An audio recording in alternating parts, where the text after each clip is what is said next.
The FBI searched both the home and office of former Trump National Security Advisor-turned-critic John Bolton on Friday. Now, Bolton has not commented on these searches. CBS News national security contributor Sam Vinograd joins us now. First and foremost, thanks for joining us, Sam. How did we get here? Well, Jerika, Ambassador Bolton has been under investigation for years during the first Trump administration, Biden administration, and now in Trump's second administration.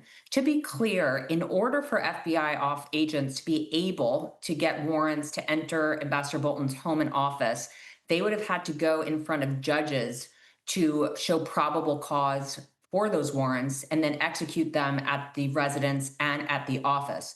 There is reporting that these warrants are related to the unauthorized disclosure or retention of classified information, including potentially leaks to the media. So more to come in terms of any actual charges that may ensue. Turning to the war in Ukraine, Sam, President Trump today had this to say about it and a potential Putin-Zelenskyy meeting. Let's take a listen. I'm not happy about anything about that war. Nothing. Not happy at all. We'll see what happens.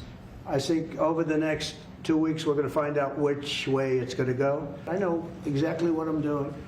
We're going to see whether or not they have a meeting. That'll be interesting to see. And if they don't, why didn't they have a meeting? Because I told them to have a meeting.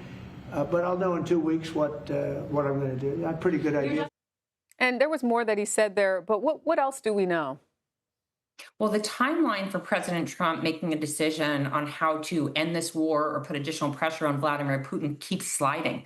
Earlier this week, when President Trump met with European leaders at the White House, we were told there would be a one-on-one meeting between Zelenskyy and Putin in the near term. Russian Foreign Minister Lavrov told NBC's Kristen Welker on an interview that aired on Friday that no agenda has been set on the meeting, and so there aren't any actual plans underway for the two to meet. So what appears is that despite a flurry of diplomacy between Trump and Putin, Trump and European leaders, including Zelenskyy, and additional outreach to the Russians, there is no one-on-one meeting between Putin and Zelenskyy currently in the works. And what that means is that Vladimir Putin has more time to kill more Ukrainians on the battlefield and to try to seize more territory as part of his illegal invasion of Ukraine.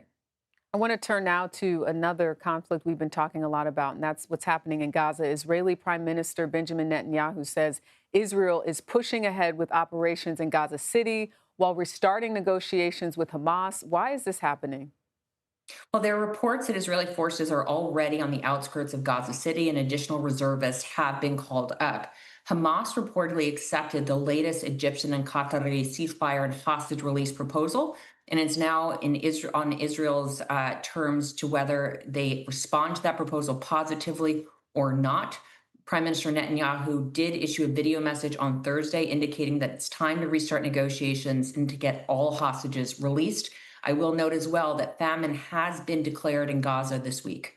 Yeah, it was something that we did touch on a little bit earlier in this broadcast. Sam Vinograd, thank you so much for your time. Thanks.